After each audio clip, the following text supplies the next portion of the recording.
Crystal. Hello, Kristen. How are you? I'm so good, and I am just super happy to be sitting here with you today. Same here. I am just really, really, really excited for this conversation. I feel like it's not often that I get to have this chat with somebody that I haven't gotten to see in quite some time. And the reality is we've never actually even met in person, which is kind of wild when you think about it. I know. Crystal and I were just catching up a bit before we started recording, and we were reflecting on the fact that we met back when I really had no clue what a lobbying firm did on behalf of its clients. I literally had no idea. And I was working for an org whose mission was to create equitable workforce pathways. And Crystal was part of the lobbying firm that helped really position us to make change and advocate for the issues that we cared about. And part of why I'm starting with that is because we were also reflecting a lot on this idea that we as a public truly don't understand how our government works. And I want to get there at some point because I think it's so important. And there's no one better than Crystal to speak into that, and you'll hear why. But her team, they were just absolute rock stars in their work. But more importantly for me at the time, it's funny because she was just reflecting that I, in my position, helped make their team feel comfortable. And my reflection before we started this chat was they made me feel so comfortable because, you know, you're going into these spaces where it can feel very intimidating, where it's like, I don't know anything about the politics of this. I don't understand how this works. They were so patient with me as they were trying to kind of get me up to speed, which never happened, by the way. I never actually got up to speed. I got as far as I could go, I think. But they shared their knowledge so freely and really helped me understand, you know, some of the spaces that were so brand new, and never got frustrated, outwardly at least, when I asked the same question. 45 times. I must have, there was a few times where I'm like, I know I've asked this, and I know I have it in my notes somewhere, but it's just not clicking for me. Crystal is like the true definition of a powerhouse in government relations, policy, and lobbying. And we did some really fun and important work together. And I am just really, really excited to have her here to chat with us. So, Crystal, thank you so much for being here. Thank you. I've been looking forward to this. I really, really have. I even dressed up. You did, and I love it. It's okay. I have a kilt on. Wait, do you for real? Yeah. Oh, what? I've gotten into kilts. Oh my God. Okay, this is a whole other. We have to talk about people's understanding of their government and kilts. I feel like those are two sides of the spectrum that we're going to have to get into here. Yeah. I think where I'd like to start with you, because you've had this long career in these spaces, and where do I want to start? I'm rethinking this now because I feel like so much of what we were just chatting about is people's real relationship to their government and to the public sector. So maybe we will start with you. What pulled you toward this work in the first place? And what kept you there once you got a peek behind the curtain and really started to kind of see the inner workings of how this all goes down? Well, my family is a family of public servants. Okay. Because I've lived in the Washington, D.C. area, the federal government is here. And my dad worked in the federal government for 41 years. My sister worked at the federal government. She just retired early this year. Oh, congratulations. 39 years. And then I decided to go into the family business. And fortunately, I worked at the Department of Commerce, the National Oceanic and Atmospheric Administration, and the Office of Congressional Affairs. Okay. And that's when I got the bug. Okay. And it was literally like, they're the congressional liaison for the federal agency. And it was fascinating. And I was just like, oh, I want to do this for a living. I want to be involved in politics. That's where it started for me. And I totally loved it. And I had a great female boss. Amazing. And she was a powerhouse. And this was during the tail end of the Reagan administration. Okay. And I learned a lot. And that's when I learned, I was like, I want to do this. I really want to do this. And that's when my interest just peaked. And it has not stopped. That's unfortunately. Amazing. I mean, because I still retain stuff. And it's like, I want to do this for a living. And I was working my way through college. And it's just like, I'm like, oh gosh. I want to work on the Hill. Okay. I'm like, I really want to do this. And no one in my family had ever done it. Oh, interesting. Okay. And it was just like, it was just, okay. It was like, okay, I'm studying government and politics in school, minored in speech communication, even though I didn't know I had to have a minor, and I did.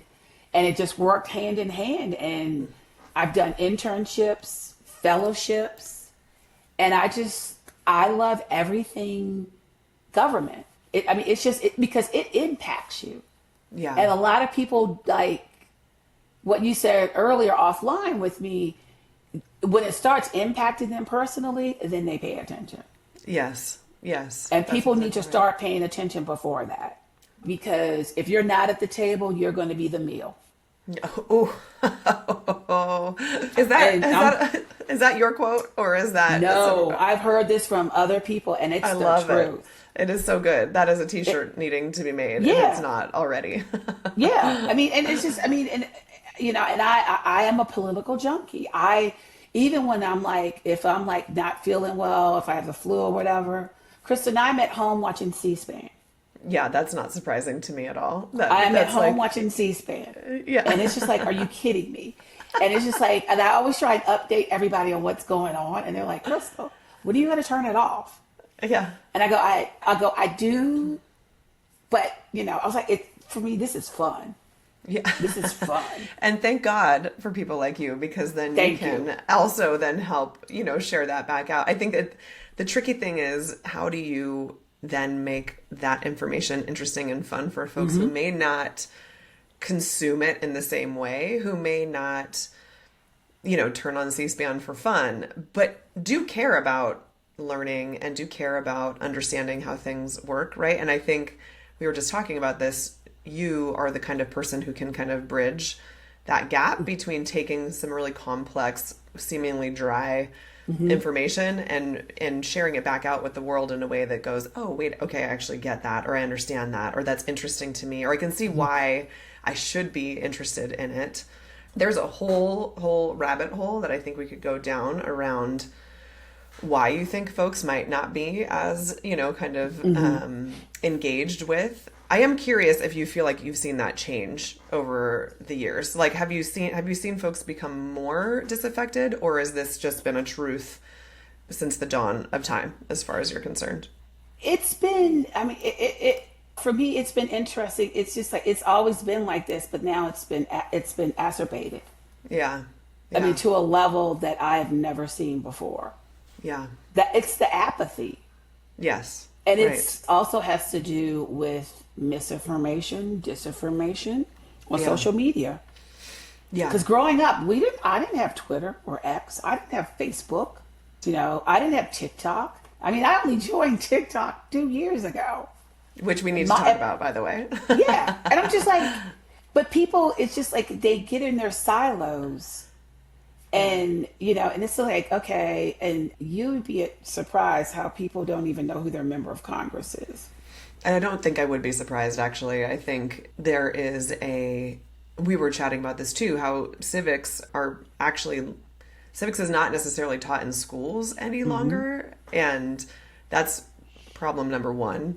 But even with that, right, self-admittedly, I was sharing with Crystal that you can learn all of these things when you are younger, when you're going through school, but like if it doesn't pique an interest at that stage of your life, if as you're in elementary, high school, you're kind of like, this isn't my jam, I'm not super, I just don't care, I don't see why I would care.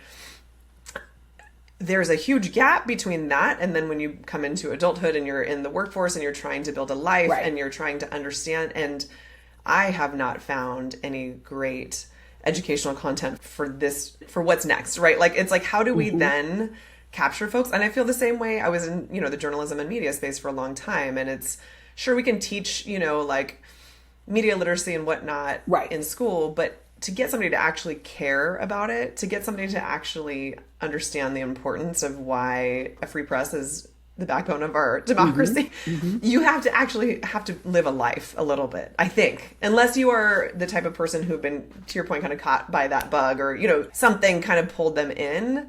it's like, okay, now that we're all in a life, how do we then build in content or interesting, something for folks to engage with? And I do think we're kind of jumping way ahead now, but Crystal had a podcast for some time and it's on a bit of a hiatus right now, but I'd love for you to talk a little bit about the TikTok channel you started during the shutdown, because I think this is exactly kind of what we're talking about, which is, I think for anybody listening who's interested in content creation at all, this is such a great example of how you can start over here, and then even if it has to pause for a minute, you can start something anew.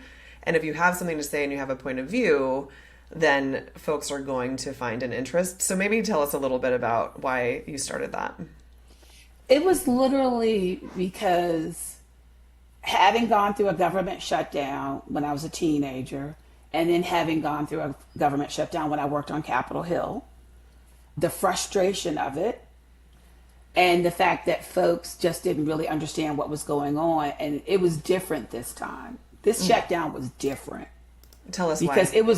it was literally like both sides, both parties were like, I'm right. I am right.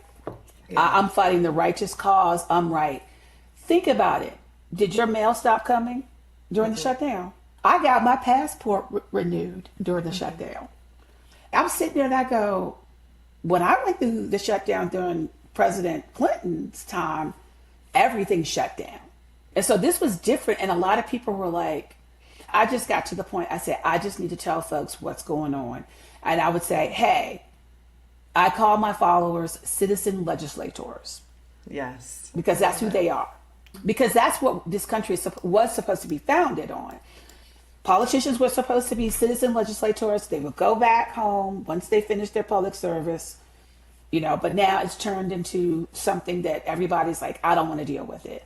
But the main reason why I did it, Kristen, was because I wanted folks to just understand what was happening in the United States Senate.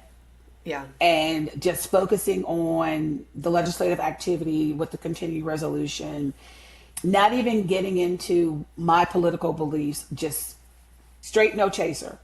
Yeah. Telling folks, okay, this is what's going on. I would do it in 60 seconds. Sometimes I would do it in 2 minutes. And then I would give them a link, to an article or to something else, to one of the House or Senate leadership offices, their websites or whatever. And it was literally like from September 30th to November, I think 9th, I did videos. Oh, no, all the way, no, the 12th, I did videos. Okay. And it was literally, I was like, okay. I was like, let me just do this just to update everybody. And then it just became a mission because a lot of people were scared. Yeah. They were really, really scared. And a lot of furloughed employees reached out to me and they said, I'm not getting this information anywhere. You're explaining this to me in layman's terms, even though I know it's technical. I'm not seeing this on mainstream media. I'm not. And I was like, okay. I was like, I'm just going to keep this going. And sometimes I was doing updates like a couple of times a day. Yeah. Yeah. And it was like, I could rattle it off because I was trained to do this.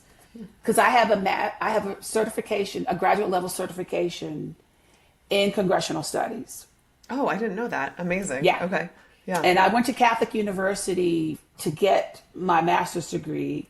I took one class and the professor and I fought because he was thinking the theoretical. I was like, no, let's talk about the practical. I'm like, I've lived the theoretical. I'm now doing the practical because I was working on Capitol Hill. And I got a good grade, but I was like, no, I'm not doing this. Yeah. And I was like, I'm not doing this. But it's just like literally, I just began to like it. Yeah. And just giving back. I like to pay it forward. Yes. I like to pay that. it forward. And I thought this was the opportunity to continue to pay it forward to folks who would DM me and say, I'm scared.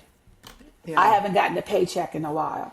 Can you just tell me when is this going to end? And I said, I can't tell you that. I said, I'll update you every day when there's a major update in the Senate.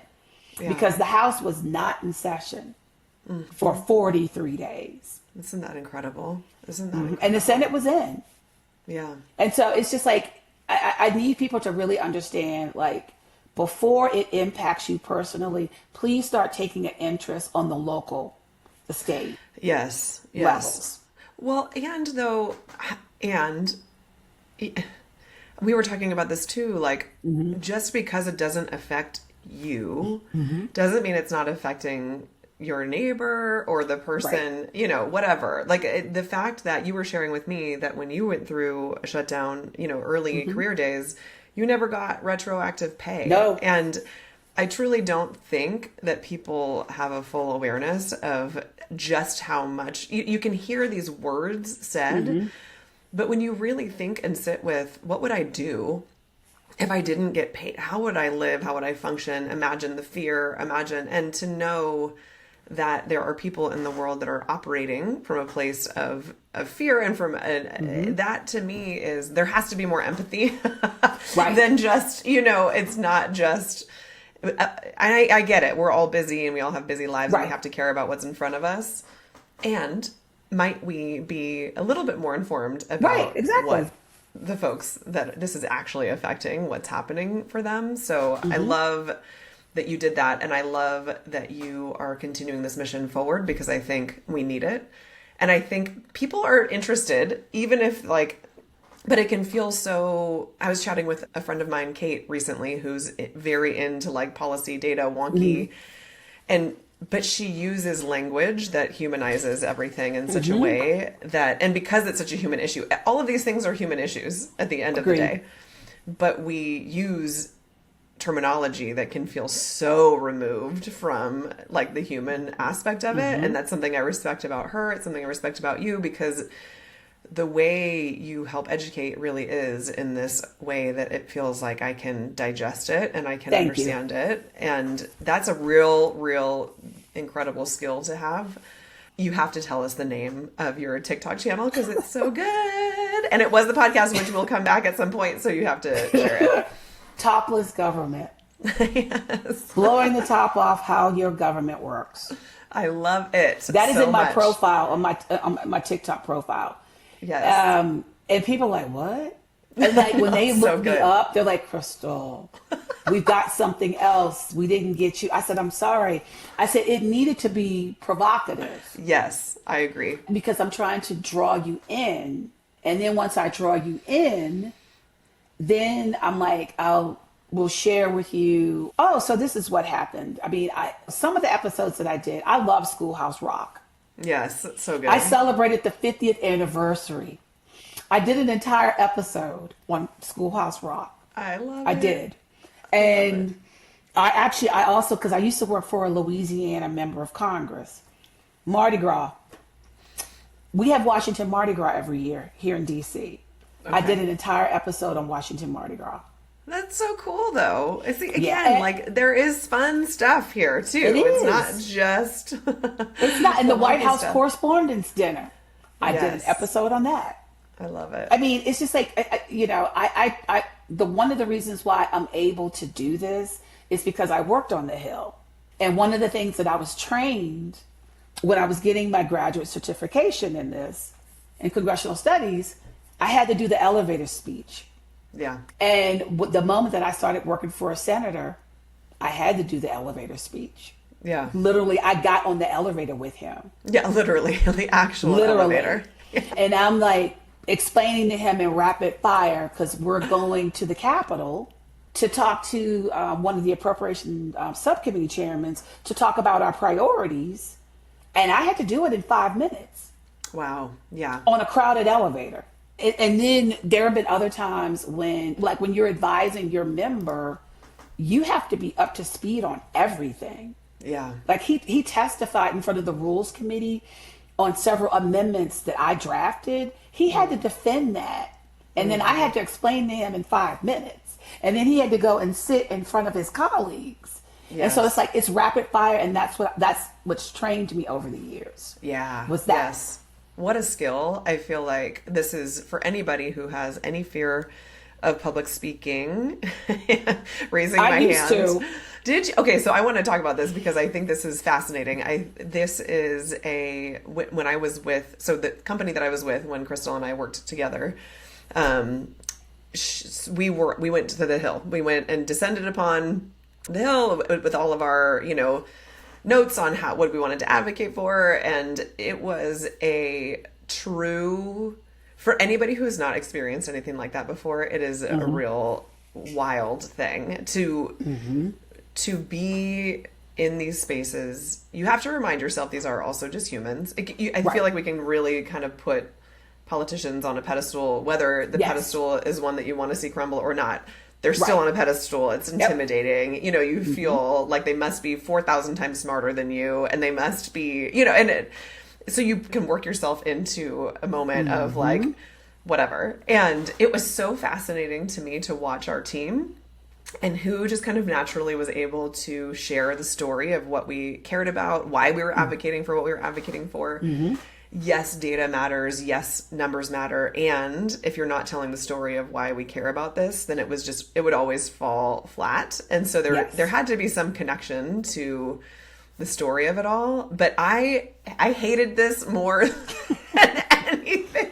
I never knew that. Oh, I hated it. I hate it. No, I mean, I love the work, to be clear. Right, I loved the experience. I hated being the one in the spotlight because we also then had our team watching us as we were doing this. This is, to me, my worst nightmare. Having everybody stare at me while I'm trying to make a convincing argument. Please give me any other job than that. And so I'm always super fascinated with folks who have honed this skill over time. This is a very specific one, but I think it applies to so many different things because you can also be building a business and need to have your elevator pitch down. You can be, working on behalf in any external capacity for an organization and have to be able to, and I think it's really, really hard to do that well and in a way that feels natural and comfortable so that you are kind of like, I'm not trying to be woo-woo, but like you're centered in your body in such a way that you are able to express yourself. So maybe share a little bit more about how you went from having a little bit of a fear, and I recognize some of it is just time and experience, but like put us in your shoes in those early days to kind of like where you are now. I'm going to shock you because I'm going to tell you that the first time that I had to give a speech, sort of kind of a speech, I was 8. What, in this church? Okay. At church. Okay. I had to give the prayer and in front of the entire congregation. And can you feel it in your body when you think about that memory? I was terrified. Yeah. I was physically shaking. Oh, I know this feeling. And and I could just, my voice, I was like, oh, just shaky. Get through it. Yeah. Just get through it. And then when I got through it and the reaction, and I was like, oh. I was like, I wasn't expecting that. Because it was positive. Because it was very positive. And then from that moment on, I was like, okay. I was like, this is kind of cool. Okay. And then it just led to, okay, even like in high school, I was like, I would never forget. They was like, hey, we want you to do a talk. And it was a panel discussion. And then they're like, oh, this is great. Everybody's clapping. And I was like, oh, okay, I'm still terrified. Yeah. But I'm like, I'm getting through it. And I was like, literally, like, my knees were knocking. And I was like, okay. And then when I got into college, I was like, oh, I wanted to be a lawyer. And I first majored in pre-law. And then I was like, And I wasn't doing any communication classes or anything like that. It wasn't until later when I transferred to the University of Maryland. And they were like, hey, you have to get a minor. I'm like, what? I was like, why did you didn't tell me this? Yeah. So they was like, do finance. I said, I'm not doing finance. I'm not good with numbers. It's a no for me. And so I did speech communications. Okay. Oh my gosh. It opened up a brand new world for me. I learned about my Johari window. I learned about gender and communications. And argumentation and debate. I love it. I took a class and we did the Lincoln Douglas style debate. And that's when I was like, I'm good at this. I am really good at this. And then when I decided when I started working on Capitol Hill after I finished up my fellowship through the Legislative Studies Institute, where I was getting my certification, my graduate level certification in congressional studies.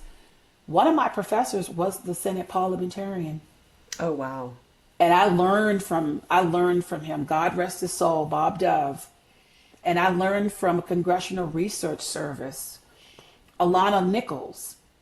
And I learned House Rules and Procedure. And so I learned about the whole parliamentarian system and how you communicate. And then that's when I was like, I got this. And then when I started working for a member of Congress, when I had to go down on the floor of the House, and then you also have to write speeches, and I had to write in my boss's voice. And then that's when I was like, okay, I got this now. I got this. Yeah. But this is like real life and sometimes real life consequences. And I try and get better at it every time that I can. I still get afraid, not gonna lie. Okay. Even when I started my podcast, I was god awful. Yeah, no, I was awful. I have a really hard time believing that. No, I was awful. In what way? My podcast producer was just like, because I was so conscious of the cameras. Yeah, yes, I get that. I do. And then I was banging on the table. He said, you have to stop doing that. You're passionate. Listen. And he was like, he said, I need to see more of that. And I go, okay. And I was reading the script. And then finally I was like, and then when I get into it, I go, oh, okay. I was like, I don't need to read the script. That's right. Yeah. And I was like, okay, we could just talk off the cuff. And it got easier and easier. The more that you practice and the more that you do it, you hone your skills. Yes. And I love communicating with people, but what I also like is listening to people. Yeah. I'm an October Libra. Oh, I'm a September Libra. Peace beyond anything. Yes. I just want everybody to be okay. Yeah, I go, because people get frustrated with me because I go out by myself a lot. Like over the weekend, I went to have afternoon tea by myself. Oh, I love that so much. Yes. And it's just like, and I learned how to be by myself at the age of 19.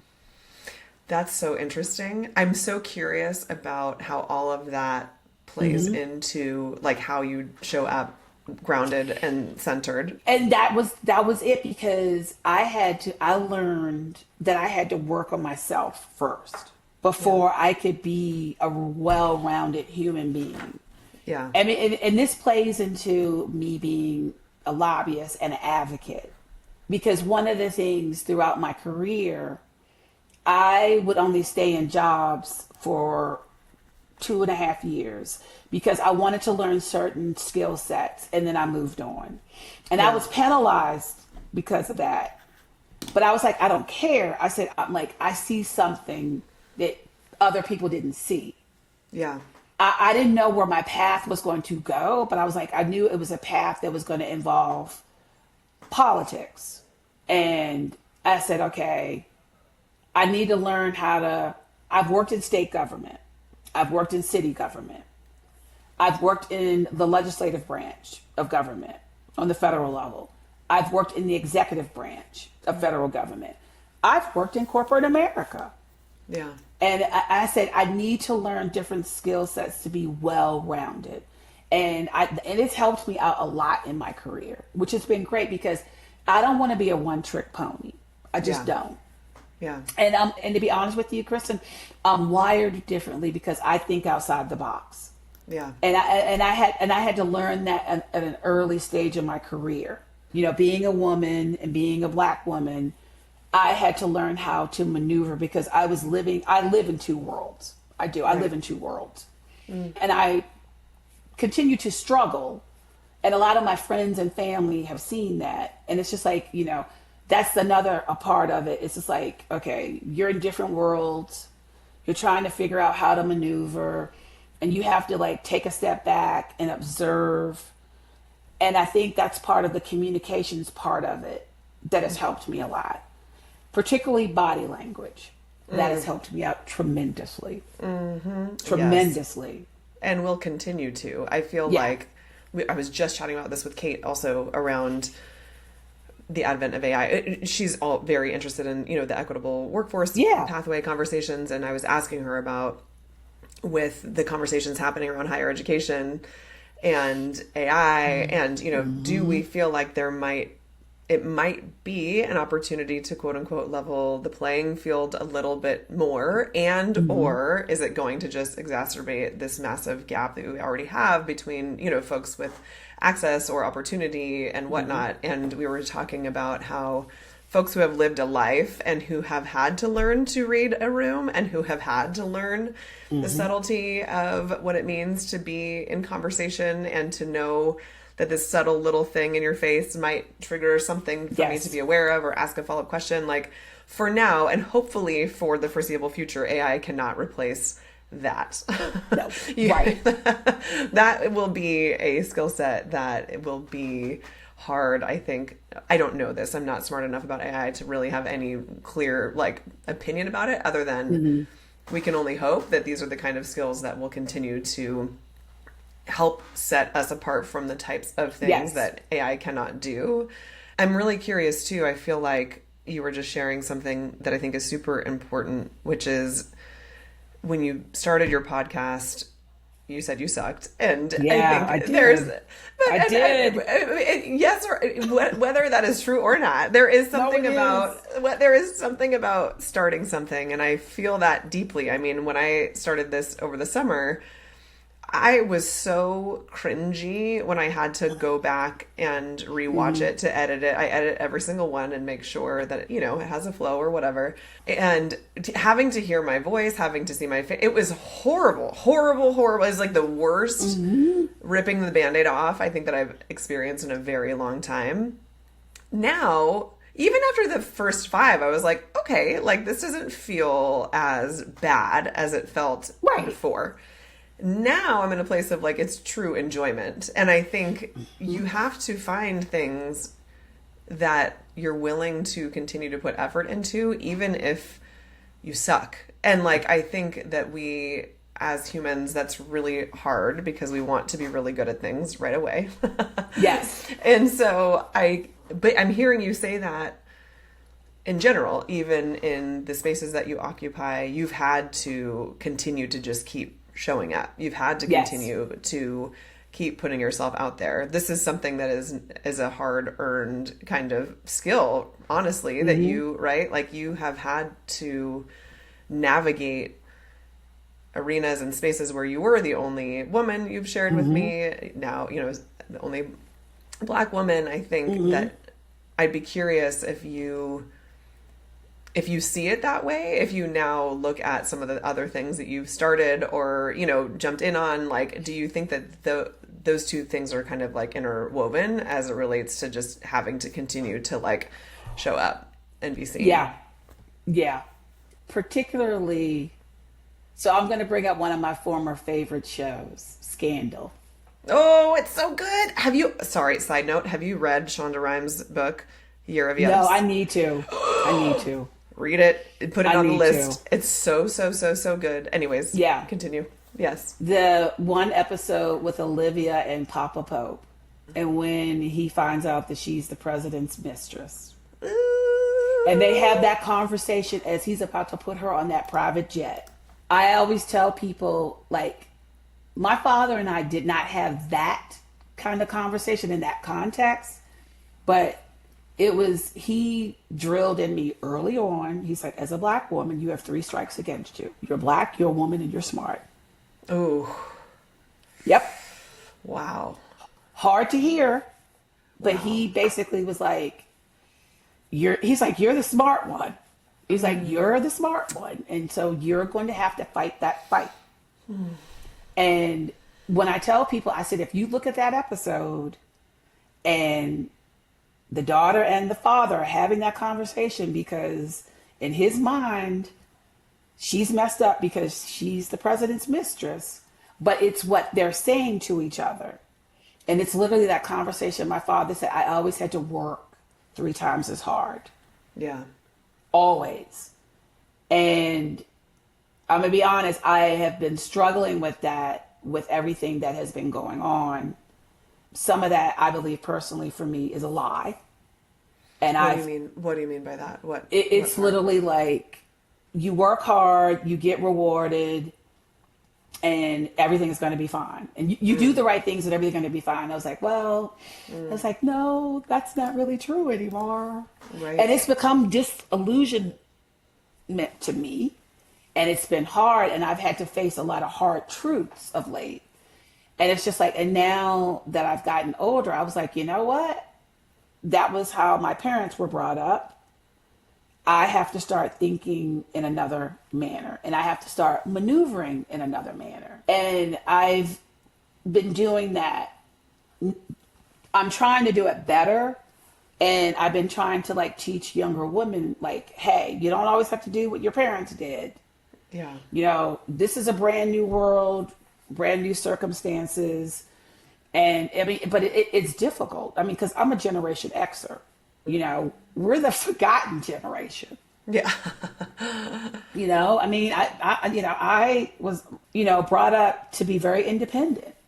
And my parents were like, go outside. And, don't let the street light hit your butt because you need to be home before the street lights turn on. And it's just like, that's how we grew up. But it's just like some of the things they're like, you're like, oh, if you work hard and you do this. But now with everything that has been going on in our world, and it's like, that's a lie. Yeah. Yes. It's a lie. Yes. And Chris, I have been struggling with that a lot. I have. And it's just, and I know other women have as well. And it's just like, I'm at peace with it to a certain extent, but it's just like, I was like, yeah, no. And I just have to keep pushing forward. I have to keep showing up, but I have to show up more with intention. Yeah. Yeah. That's what I have to do. Yeah. And I'm still doing that. I'm evolving, and I'm just making sure not always centering myself and then looking to others and saying, hey, what do I need to like uplift you? Like what's going on in your life? Because I've gotten to the point, like I'll reach out to friends that I haven't talked to in a while just to say hi and just say, I'm just calling to see how you're doing. I know we haven't talked in a while. I love it. Yeah. But I'm being more intentional. Yeah. And it's just because life gets chaotic and you're like, I mean, besides that, it's just like, I want to bring joy into the world, because joy is resistance. It is. Yes. Yes. It's resistance, and people have to bring joy. And that's one of the things that I've been doing this year. I do something joyful every month. I love it. Yes. Every month. That's why I've gone to 7 concerts. I was just going to say, tell us what joyful is for you. Music. Mm-hmm. I'm a Prince fan. Okay. I've been a Prince fan since I was 12. Okay. And I've started, I love Kendrick Lamar. Mm-hmm. And because Prince saw something in him. And this is all intertwined. I love Beyonce. I was not a Beyonce fan. I admired her. But the haters are going to come for you on that one. Well, no, but I was a Prince fan. I mean, I did enjoy her music, but Prince saw something in her. He mentored her, and then there's just an interconnection. Yeah. I went to see her twice this year. Wow.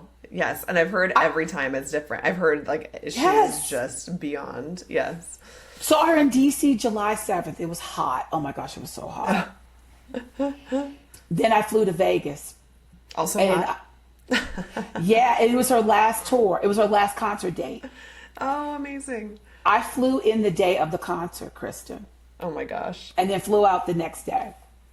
Okay, so we were just talking about Year of Yes from Shonda Rhimes, and you're literally hitting on exactly what the premise of her book is, which is say yes to, first of all, the things that bring you fear or might scare you. Like her whole account is of she was so used to saying no to things because that was her comfort, was to not put herself out there in that way. She lived almost vicariously through her characters, essentially. Yeah. But she talks about how that intentionality is such a huge part of it, because it's not just saying yes to everything for no reason. It's learning to hone also then saying yes to saying no, right? Like it's learning like what actually works for you and where you want to be spending your time and saying yes to those things. Yes.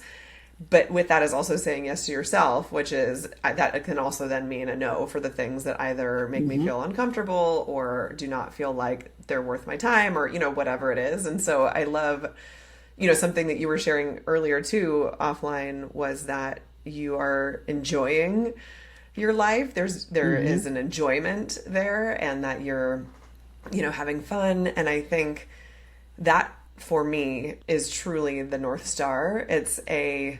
For me, in the place that I'm at in my life, which is I spent many years pushing, striving, achieving, and there's nothing wrong with any of that. I don't want it to seem like that. I'm not, but it was not with intentionality necessarily. Right. It was just like push, hustle, hustle.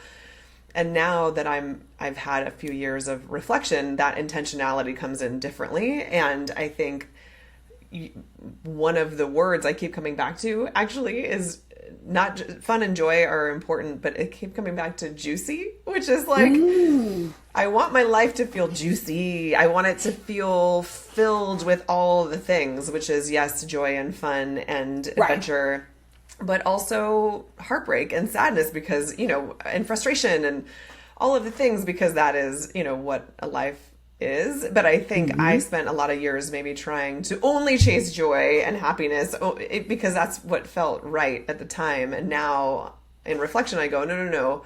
Some of the best things in my life have come out of some of the hardest times that I've gone through, but it's because I allowed myself to actually sit in the hard and not run away from it. And I think that is not easy or fun, but deeply important. So I would wonder for you, as you talk about the season of life that you're in now and, you know, seeking the things that bring you joy and fun, could you have said that out loud, you know, 5-10 years ago? Like, was that something? Okay. Yeah.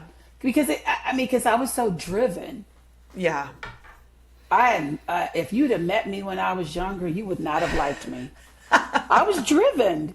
And that's why when I talk about everything was a lie, because I was so driven that I excluded a lot of things out of my life. I did. And I was like, and I look back at it, I was like, oh my gosh.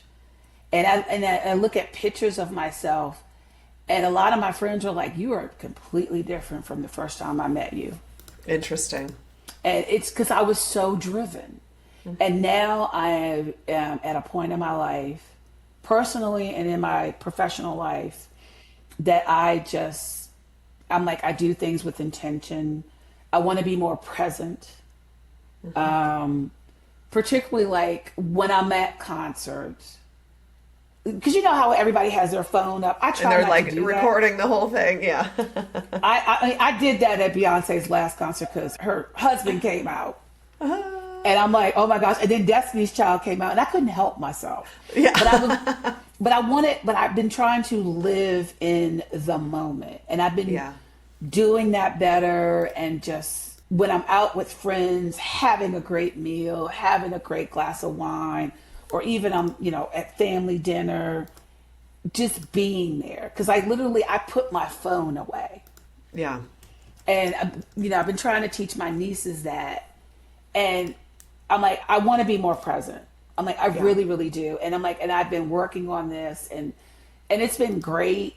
And I just want to continue to just have fun. And to be honest with you, I'm in the best shape of my life. Amazing. More so than I was when I was in my 20s.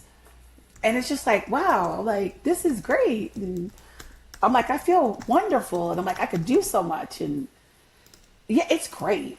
I mean, I have nothing to complain about.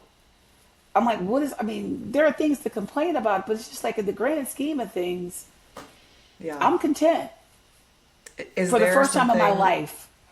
Really? That's so interesting. Do you think that can you point to a moment or moments that started to create that shift for you?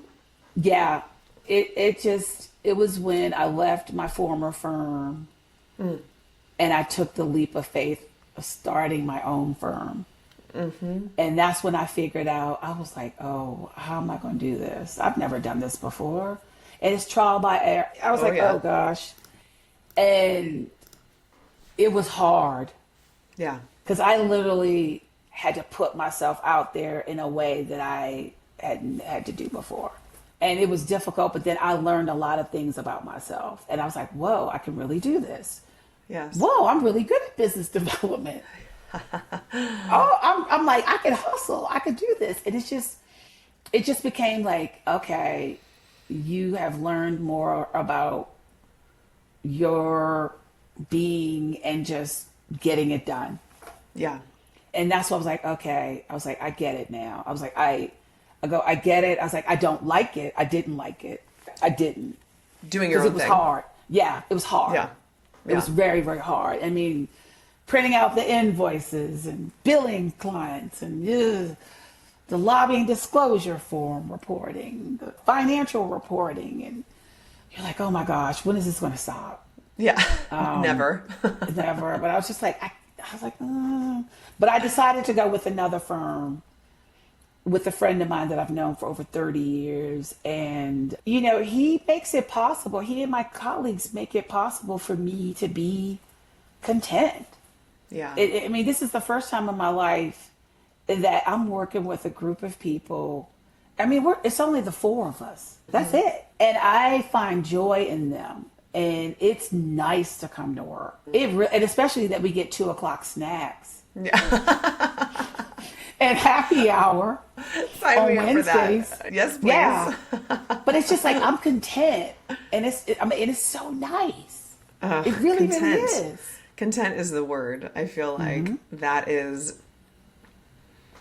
we can all be, chasing the shiny, the thing. But like, ultimately, I do feel like true peace comes from that level of feeling content, because that is elusive, I think, for many of us. It's like, how do I get the next thing, or, whatever. It's never quite enough. Like, I think it's so interesting what you were sharing around entrepreneurship, because I agree with you. It is one of the best ways to get to know yourself in a really quick amount of time. It is, and it doesn't have to be that it's the thing you choose forever in order for it to be, right? Like, as you just shared, you still chose to then work with others. You kind of went in-house, but that muscle of learning the things that you liked or didn't like, or how you were surprised yourself about being great at business development, right? These are things that in another situation or another space, you might not have learned that quickly. Agreed.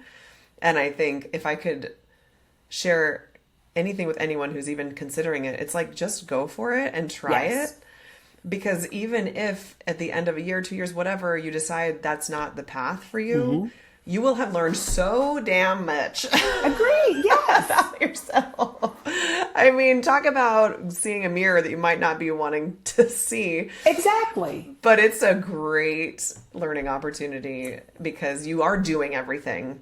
And you are having to decide, is this a thing that you want to be spending your energy on, or whatever it is. And I think that, like, what a great way to learn very, very quickly what works for you or what doesn't work for you. And is a muscle that you can fall back on too, though, if, kind of to what you were saying earlier, the work hard, stay dedicated, you get rewarded. I think that narrative is crumbling in many different spaces. And to know that you have this lever that you can pull and go, okay, well, I know what it's like then to like do my own thing. I can always start that up again. I can always get that machine going again. And I think that actually is a level of security that, when we say quote unquote job security, that to me feels more secure than I've also had the rug pulled out from under me in a job. And so I think I can say, from personal experience, like, just because you think it's secure does not mean that it is so. And so, like, what are the things you can be doing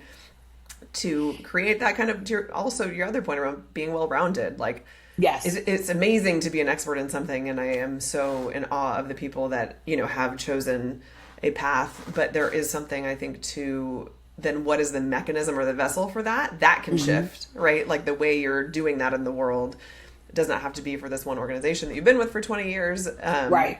Again, nothing wrong with that, but like, what is the alternative if that... Someone asked this question recently. It was probably on a podcast I listened to, but the question was, what would you do if the world as you know it today no longer existed? Like, and not from a, where do you find your joy, but like literally, what would you do from a logistics perspective? How would you make a living? How would you make a life? And I thought that was such a brilliant way of asking the question, because I don't think we want to ask ourselves that very often. No, I mean, we went through that in COVID. Totally. Yes. We did. Yeah. And I kid you not, I had never used Microsoft Teams. Yeah. I know. Isn't it crazy to think about now how we interact versus the way we were a year before COVID? Wild how different it is. Well, what was funny was the IT department where I was working at the time. They're like, oh yeah, we're installing the Microsoft Teams. I was like, oh, I'm never going to use that. Yeah. I was like, oh my gosh. Yes. I mean, I go, okay. Between that and Zoom, and then, I'm just amazed. I'm not going to say resilient, because people just use that word a lot, and sometimes that can turn into a negative way. Sure. It's just that people just have to learn to find their own pathways. And I'm like, and even at my age, I'm still doing that, because like literally I had been talking about doing something for a long time, and my friends were tired of hearing me say this, and I'm like, and finally I'm like, all right, I'm going to do it. I was like, I am going to try and do it next year. And I'm just like, okay. But it's just like, people they'll figure it out. We always figure it out. It's like, maybe it's adaptability, right? Not necessarily yes. Resiliency, but also, this is the other thing I think that comes with getting older, or, growing up, or whatever it is. You've seen enough of life to know that there's always the other side. Like, no matter what it is that you're going through, even if the outcome is not what you would have chosen, you will deal with it. Like, you will find a way. Like, you will find a way to deal with whatever that new reality is. And it's like, you just have to kind of get to that new reality. I think it's like that, the in-between and the unknown, that it can feel even scarier than whatever the outcome actually is. I could talk to you for literally hours and all day long. And I wish this has that been we great. Could. Thank you. I have one more question for you, though. Yeah. If we can. We are right at the top of the hour, so you tell me. It's the question I ask every woman that I bring on the show. And so maybe you know this one already, but in thinking about what it means to be building a life that we are proud of, and being intentional, so much of the work that I do with women is really around that. Like, how are you bridging the kind of internal growth with the external strategy for what you're building toward? And to me, all of that is in service of what is the legacy that you want to leave. And I think, sometimes that word can feel a little weighted, but ultimately for me, it's one of lightness and excitement, which is we're living it today and we're building it today. And so I like to ask everyone, Crystal, what does building a legacy mean to you? That is a good question, because I lost my mother in my 20s, and she was always my guiding light. So one of the things is like, I always have in the back of my mind, I'm like, I just want her to be proud of me. And then also because I have these 3 beautiful young ladies in my life whose one is going to be 18 tomorrow. Happy birthday. Which I'm going to and the other ones are going to be 17 next year. I want to be an example of how you can adapt, choose whatever path you want to go towards. Don't be encumbered by other people's opinions of yourself. For me, what everybody always describes me, what you see is what you get, and she's honest, sometimes bluntly honest. But I think for me, my legacy is always giving back and paying forward, and just being there and just showing up. Yeah. That's what I'm trying to get better at. But I think that's what I want my legacy to be. I'm building my legacy towards all those things, because I think now I know that is more important than chasing a career, maintaining a certain lifestyle, but just being able to just help folks where they are, provide them with what they need. Because half the time, because all people want is just for you to listen. Yes. But more than that, to be seen. Absolutely. Yeah. Because I have had to show my three nieces that I was like, I see you. Because like when they get wound up about school, and I hug them and I go, I see you. And their parents pulled me aside and said, thank you. And I was like, because it was instinctive, because I can see, because a lot of people want to be seen, Kristen. It's like you want to be seen. Yeah. And so that's one of the things that I'm still working on, is making sure that everybody is seen. Because everyone is important. Yeah, everybody's important. Everyone has something that they want to say. And I'm like, okay, I want you to be seen, and I want you to speak your truth. Absolutely. Yes. So yeah, that's it. I love that. How lucky those young women are to have you. Thank you. I'm lucky. Guiding light. Yes, I'm sure like it's they mutual. ground me. Oh my gosh, 100%. They ground me. I don't know anything about that. Yeah, I mean, they troll me a lot. Oh. You need it. We all need it. I do. So but they're a little like. Like, you could be a little nicer. Yeah. I am so grateful to still have you in my life. Me too. And I'm so stoked about what you're putting out in the world. And thank you. There are so many more questions, so I feel like I say this almost every time now. Part 2 for sure, because we didn't even get to, I have so many questions on my mind that we didn't get to dig into. But for now, thank you so much. And thank you. Thanks for being kind of a big deal. Thank you. I'll see you soon. Okay. Bye. Bye.